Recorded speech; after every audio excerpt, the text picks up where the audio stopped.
রাষ্ট্র এত দুর্বল আইনের ভিত্তিতে চলতে পারে না।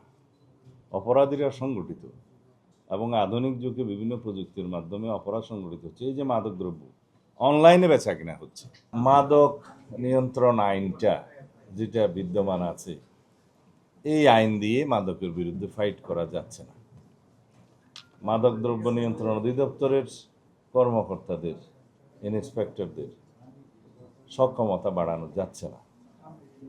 আপনারা হয়তো জানেন, মাদক দ্রব্যের ব্যবসায়ী, চোরা কারবারি যারা করে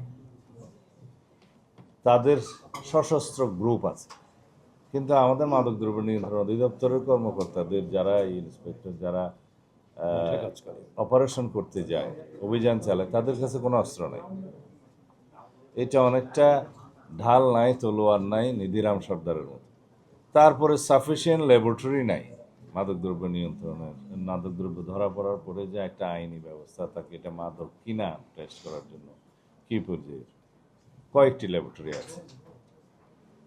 এরপরে যে দুর্বলতা, তা হচ্ছে মামলা পরিচালনার ক্ষেত্রে ৮০,০০০ মামলা পেন্ডিং আছে ঢাকায়, কক্সবাজারে ১৮,০০০-এর উপর, চট্টগ্রামে প্রায় ৩৯,০০০। এইভাবেই খতিয়ান দিতে গেলে প্রত্যেকটা ডিস্ট্রিক্টে আমার যেগুলো স্মরণে আছে বলতে পারবো। এই মামলাগুলো পরিচালনার জন্য আমাদের যে কোর্ট আছে, বিদ্যমান আদালত, তাদের পক্ষে হিমশিম খেতে হচ্ছে, সম্ভব নয়।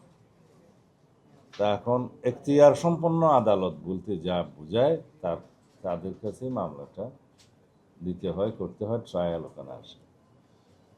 হয়তো কয়েকটা এজেন্সি মাদক দ্রব্যের বিরুদ্ধে অভিযান চালায়, তারা মামলা দায়ের করে। তা এন্ড অফ দি ডে দেখা যায় এই যে মামলা জটের কারণে বেনিফিটটা চলে যায় এই আসামির কাছে। তা এখন সেই পরিস্থিতি থেকে মুক্ত পাওয়ার জন্য আমরা মাদক দ্রব্যের জন্য আলাদা ট্রাইব্যুনাল সৃজনের প্রস্তাব দিয়েছি, পাশাপাশি এখতিয়ার সম্পন্ন আদালতও থাকবে। আর মাদক ব্যবসায়ীদেরকে ধরার পরে থানায় সুপর্দ করার আগে, এফআইআর করার আগে মধ্যবর্তী একটা সময়ে রাখতে হয়। সে রাখার জন্য আমাদের কোনো হাজতখানা নাই। আমরা মাদক দ্রব্য নিয়ন্ত্রণ অধিদপ্তর কোনো রেগুলার থানা না, হাজতখানার ব্যবস্থা রাখা হচ্ছে, ট্রান্সপোর্টেশনের ব্যবস্থা রাখা হচ্ছে, ডগ স্কোয়াডের ব্যবস্থা রাখা হচ্ছে, অত্যাধুনিক অস্ত্র দেয়া হবে। তো এগুলো করার পরে আমরা একটা অপারেশনে যাব।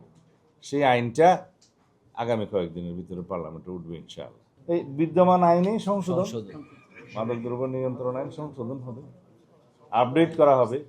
কয়েকদিন আগে আপনারা দেখছেন জুয়ার উপর একটা মডার্ন আইন উত্থাপন করেছি, সেটাও আগামীতে ইনশাআল্লাহ পাশ হবে কয়েকদিনের মধ্যে। এরপরে সাইবার অ্যাক্টে যাব, আইনি কাঠামো দাঁড় করাতে হবে। তারপরে আরেকটা সংস্থার বাহিনীর মডার্নাইজেশন হবে, আইনি সংস্কার হবে। ওখানে আমি নাম এখন বলবো না, সেখানে ট্রান্সপারেন্সি আসবে, অ্যাকাউন্টেবিলিটি আসবে। আইনি ভিত্তি শক্ত না থাকলে এগুলোর বিরুদ্ধে ফাইট করা যাবে না। আগে নড়বড়ে আইনি ভিত্তি ছিল, আমি কারো সমালোচনা করব না। রাষ্ট্র এত দুর্বল আইনের ভিত্তিতে চলতে পারে না। অপরাধীরা সংগঠিত এবং আধুনিক যুগে বিভিন্ন প্রযুক্তির মাধ্যমে অপরাধ সংগঠিত হচ্ছে। এই যে মাদকদ্রব্য অনলাইনে বেচা কিনা হচ্ছে, মাদকদ্রব্যের বেচা কিনার ব্যবসার টাকা অবৈধ পথে পাচার হচ্ছে, মানি লন্ডারিং হচ্ছে এবং অবৈধ সম্পদ অর্জিত হচ্ছে। এগুলো ওখানে অ্যাড্রেস করতে হবে। মানি লন্ডারিং একটা আসবে, সাইবার একটা আসবে, বিভিন্ন আইন এগুলো সম্পর্কিত পরস্পর। তো এগুলো শক্তভাবে আইনি কাঠামোগুলো দাঁড় করানোর পরে তারপরে আমরা আশা করি সমাজে একটা পরিবর্তন আসবে। মিল্ক ক্রিম আর এক্সাইটিং ফ্রুট ফ্লেভারে তৈরি হুররে ওয়েফারের মাঞ্চি টেস্টে আপনিও বলবেন টেনশন দূর রে, হয়ে যাক হুররে।